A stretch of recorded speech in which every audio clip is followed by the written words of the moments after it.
نے اور قادیانیوں نے دباؤ ڈالا تھا، اور یہ صورتحال بعض دیگر ممالک میں بھی ہوگی کہ ہمیں احمدی غیر مسلم یا قادیانی غیر مسلم لکھا جاتا ہے اس کالم میں، تو غیر مسلم کا لفظ یا قادیانی کا لفظ ہٹا دیا جائے اور صرف احمدی لکھا جائے، تاکہ وہ پوری دنیا میں لوگوں کو دھوکہ دے سکیں کہ ہم حقیقت میں مسلمان ہی ہیں۔ اور جیسے سنی شیعہ یہ مختلف مسلک ہوتے ہیں، اسی طرح احمدی ہمارا ایک مسلک اور ہمارا ایک فرقہ ہے، ایک مسلم سیکٹ ہے۔ لفظ احمد سے احمدی کا جو عنوان ہے، اس کے ذریعے لوگوں کو دھوکہ دیا جا سکے۔ یہ دھوکہ پاکستان کے اندر تو اتنا آسان نہیں ہے، مگر بیرون دنیا جس کو ان حقائق کا کوئی علم نہیں ہوتا انہیں دھوکہ دینا بہت آسان ہے۔ چنانچہ ان کے دباؤ کے تحت حکومت پاکستان نے یہ نوٹیفیکیشن جاری کیا کہ انہیں قادیانی یا غیر مسلم وغیرہ نہ لکھا جائے، اور مذہب کے خانے میں جیسے باقی مذاہب کا فقط نام لکھا جاتا ہے تو ان کو بھی صرف احمدی لکھ دیا جائے۔ یہ وہ بنیادی تبدیلی تھی جو وزارت داخلہ کے ذریعے حکومت نے کرنا چاہی۔ حکومت کی اس جھوٹے وضاحتی بیان کی میں نہایت پرزور طریقے سے مذمت کرتا ہوں، اور ہم بار دیگر حکومت کی وضاحت کو مسترد کرتے ہیں۔ اسلام کی تاریخ میں بارہا یہ مواقع آئے کہ امت مسلمہ کی قوت کو تلوار کے زور سے دبایا گیا، فوجی طاقت سے دبایا گیا، سیاسی طریقے سے دبایا گیا، اقتصادی حوالوں سے دبایا گیا، تمام تر مادی ذرائع بروئے کار لا کر مسلمانوں کے سینوں سے ایمان کی شمع کو بجھانے کی کوشش کی گئی، ان کی مجتمع قوت کو منتشر کرنے کی کوشش کی گئی، اور ہر ممکن حربہ استعمال کیا گیا کہ بالآخر مسلمان پھر ایک زندہ قوم بن کے منصع شہود پہ ابھر نہ سکیں، مگر ان کے تمام حربے ناکام ہو گئے، ان کی تمام کاوشیں بے نتیجہ ثابت ہوئی۔ ایک عارضی وقت گزر جانے کے بعد، چند ہی سالوں کے بعد، اسی سرزمین سے مسلمان قوم کی غیرت کا خون پھر کھول اٹھا، ان کے سینوں میں دبی ہوئی ایمان کی چنگاری پھر بھڑک اٹھی، اور ان کی گردنیں کٹی ہوئی گردنوں سے بالآخر پھر مسلمانوں کے ہاں ایک عروج کی لہر پیدا ہوئی، اور دور زوال پھر دور عروج میں بدل گیا، دور جمود پھر دور تحرک میں بدل گیا،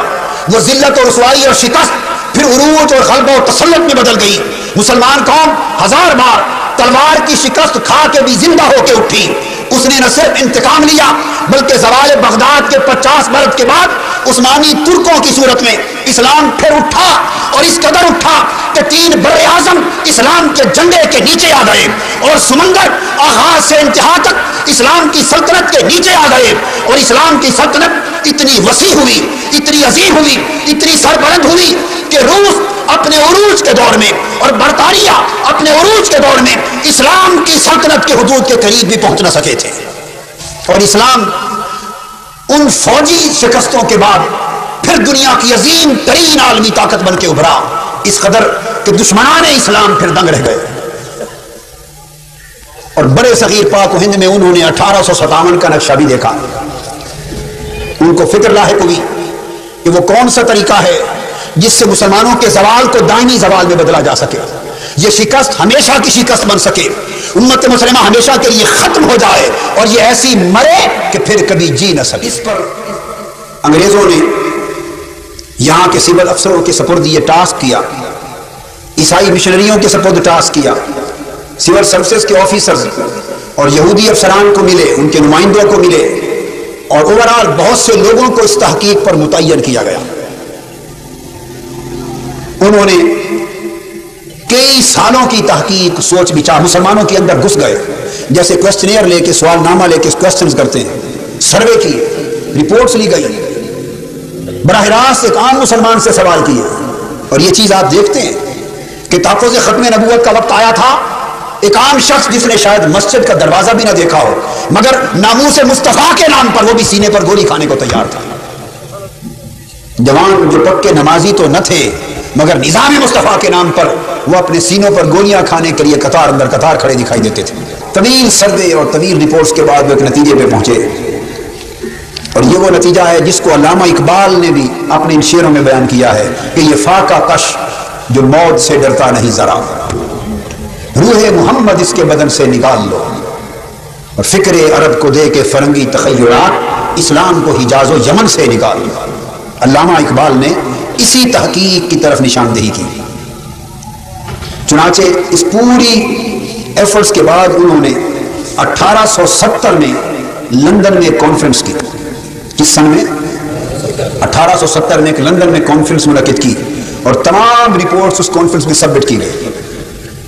اور اس کے نتیجے میں ایک ایجنڈا، فیوچر پلان کے لیے ایجنڈا تیار کیا گیا.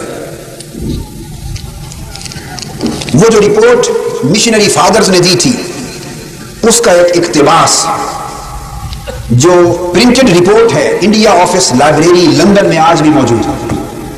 لندن کی انڈیا آفس لائبریری میں وہ رپورٹ موجود ہے. چنانچہ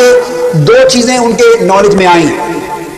کہ ایک جھوٹا مدعی نبوت پیدا کیا جائے جو نبوت کا جھوٹا دعویٰ کرے روحانیت کے خول میں، اور اس طرح مسلمانوں کے اندر نسبت محمدی صلی اللہ علیہ وآلہ وسلم کے حوالے سے ایک دراڑ پیدا کی جائے.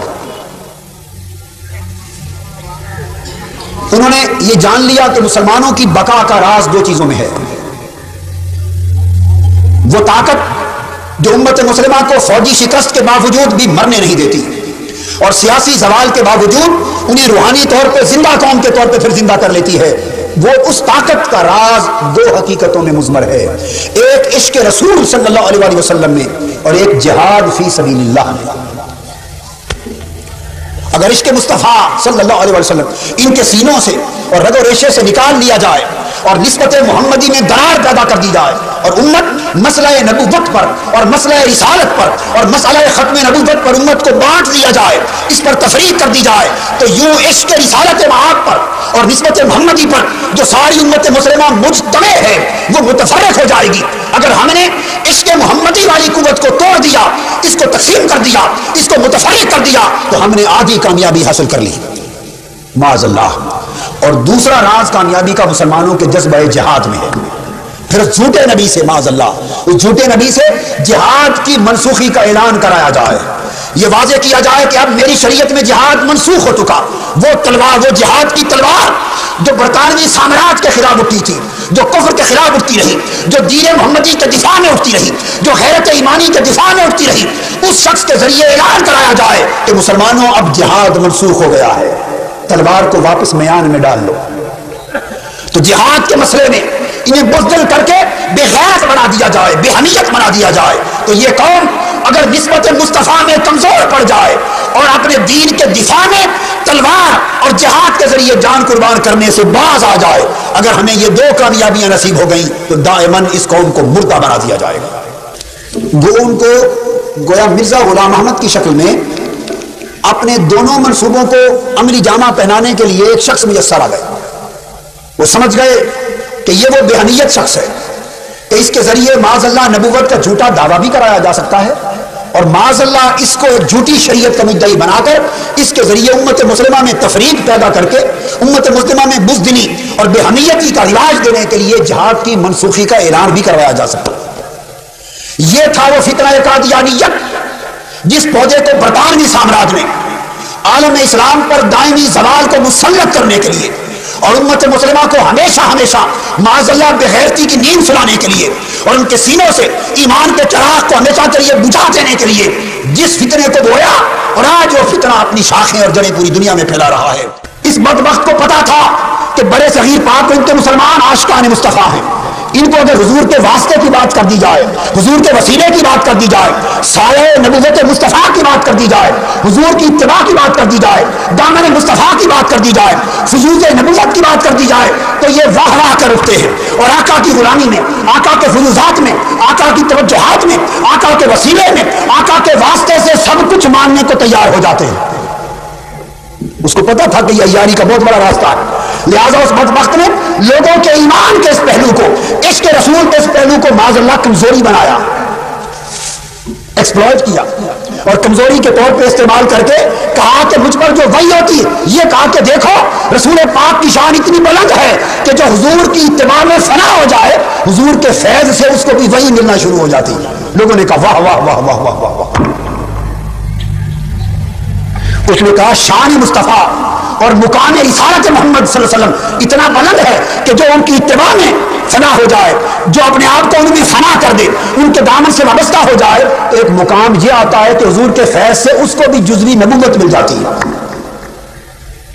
آپ سمجھ رہے ہیں نا کتنا بڑا گھناؤنا حملہ تھا. لوگوں کے ذہن میں یہ بات ڈالی کہ حضور کی نبوت اتنی عظیم ہے کہ جو نبوت محمدی میں فنا ہو جائے حضور اپنے فیض سے اس کو بھی ذلی نبی بنا دیتے ہیں معاذ اللہ. یعنی حضور اپنے فیض سے نبی بھی بنا دیتے ہیں. سامنے دھوکہ دہی کے لیے نبوت مصطفیٰ کا عنوان رکھا اور اس کے تحت اپنے کفر ارتداد کا ایک راستہ نکالا. یہ دعوے کیے کہا میں محمدی ہوں, میں حضور کا متبع ہوں اور اس اتباع کے نتیجے میں مجھ پر وحی ہونے لگ گئی, مجھ پر الہام آ رہے ہیں, مجھے نبی کا خطاب دیا جا رہا ہے, مجھے رسول کا خطاب دیا جا رہا ہے اور اس فیض نبوت نے مجھے نبی اور رسول بنا دیا ہے. معاذ اللہ استغفر اللہ. اتنا مکار اور بے ایمان شخص تاریخ میں کبھی نہیں ہوا. مسلمہ کذاب بھی تھا مگر کھلا دعویٰ کرتا تھا, اسود بھی تھا کھلا دعویٰ کرتا تھا. جس نے دعویٰ کیا کھلا کیا, اس نے شاطرانہ چال چلی. مرزا بشیر احمد نے ریویو آف ریلیجنز میں کلمۃ الفصل کے 143 صفحے میں لکھا, اس نے کہا کہ قرآن مجید میں جہاں جہاں کافروں کا ذکر آیا ہے الذین کفروا الذین کفروا الذین کفروا, جہاں جہاں قرآن میں کفار کا ذکر آیا ہے وہ کہتے ہیں ان کفار سے مراد وہ لوگ ہیں جو احمدی مسلمانوں کے مخالف ہیں, جو احمدی مسلمان نہیں ہیں معاذ اللہ, جو مرزا غلام احمد کے پیروکار نہیں ہیں. ہم سب اور ساری امت مسلمہ مشرق سے مغرب تک یہ ایک ارب کے قریب, کتنے, ایک ارب یا سوا ارب کے قریب پورا عالم اسلام قادیانی مذہب کے مطابق غیر مسلم ہے اور قرآن کی روح سے وہ الذین کفروا کے مصداق ہیں. اور اسی کتاب کے صفحہ 143 پہ لکھتا ہے کہ جو مسیح موعود یعنی مرزا غلام احمد کے منکر ہیں قرآن ان کو لا یؤمنون کہہ کر پیش کرتا ہے. گویا لا یؤمنون سے مراد ہم ہیں, استغفر اللہ العظیم. پھر وہ کہتا ہے مرزا غلام احمد, بس ثابت ہوا کہ ہر وہ شخص جو آپ کو, مرزا بشیر احمد نے لکھا, مرزا غلام احمد کو سچا نبی نہیں مانتا اور ان کے دعووں پر ایمان نہیں لاتا وہ کافر ہے. انہیں ہمارے کافر ہونے میں کوئی شک نہیں, مگر بدبخت ہیں وہ لوگ اور بدبخت ہیں وہ حکمران اور بدبخت ہیں وہ لیڈر جنہیں ان کے کافر ہونے میں شک ہے. جو قادیانی کے کافر ہونے میں شک کرتا ہے وہ خود کافر ہے. اور پھر بات یہاں تک ختم نہیں کی, وہ آگے چل کے کہتا ہے کہ میں خود محمد مصطفیٰ ہوں. معاذ اللہ. مجددیت اور مادیت سے بڑھ کر وہ مسیحیت تک آیا, مسیحیت سے بڑھ کر وہ جزوی نبوت تک آیا, جزوی نبوت سے بڑھ کر وہ مجازی نبوت پر آیا, پھر ذلی بروزی نبوت پر آیا, پھر حقیقی نبوت پر آیا, پھر شریعت والی نبوت پر آیا. تشریح نبی کے دعوے کے بعد یہاں نہ رکا حتیٰ کہ اس نے اعلان کیا کہ میں خود محمد مصطفیٰ ہوں اور دوبارہ قادیان میں آ گیا. اس بدبخت نے نہ صرف دعوی نبوت کیا, نہ صرف دعوی رسالت کیا, یہ ذلی بروزی سب ڈکوسلا ہے, یہ سب ڈکوسلا ہے لوگوں کو بیوقوف بنانے کے لیے. نبوت میں کوئی شے ذلی نہیں, کوئی بروزی نہیں, کوئی جزوی نہیں, کوئی کلی نہیں, کوئی حقیقی اور غیر حقیقی کے یہ سب امتیازات جھوٹ ہیں. وہ در حقیقت ختم نبوت کی مہر کو توڑنا چاہتا تھا, اس نے توڑا. انگریز کے کاشتہ پودے نے امت میں نفرت کا, تفرقہ کا, کفر و ارتداد کا بیج بویا, جہاد کی منسوخی کا اعلان کیا اور اپنے آپ کو اس بدبخت نے معاذ اللہ حضور سے افضل قرار دیا. کیا میں پیش کروں؟ یہ نبوت کا جھوٹا دعویٰ تھا جس کے ذریعے ایک بہت بڑا فتنے کا بیج بو دیا گیا. حاضرین محترم, میں اس اجتماع کے ذریعے بار دیگر احتجاج کرتا ہوں حکومت پاکستان سے اور موجودہ نگران حکمرانوں کو اور صدر مملکت کو خاص طور پر, جو شاید اپنے آپ کو سیاہ پہلوں کی طرح غلطی کرتے ہوئے سیاہ و سفید کے مالک سمجھ بیٹھے. میں انہیں بتا دینا چاہتا ہوں کہ ایسے قصے نہ چھیڑیں اور اس قسم کے مضمون اقدام کی جرت نہ کریں. تم خدا نہیں ہو, یہ کرسی ہمیشہ کے لیے قائم نہیں رہتی, یہ آنے جانے کا کھیل ہے. جب غلامان مصطفیٰ اٹھے تو ایسا اقدام کرنے والوں کی کرسیاں ایک ٹھوکر سے اڑا کے رکھ دی جائیں گی, ایک ٹھوکر سے اڑا کے رکھ دی جائیں گی, ایک ٹھوکر سے اڑا کے رکھ دی جائیں گی. باز آ جاؤ اور غیرت عقیدہ ختم نبوت پر ہاتھ مت اٹھاؤ ورنہ تمہاری پگڑیوں پہ ہاتھ اٹھے گا اور تمہیں نیست و نابود کر کے رکھ دیا جائے گا.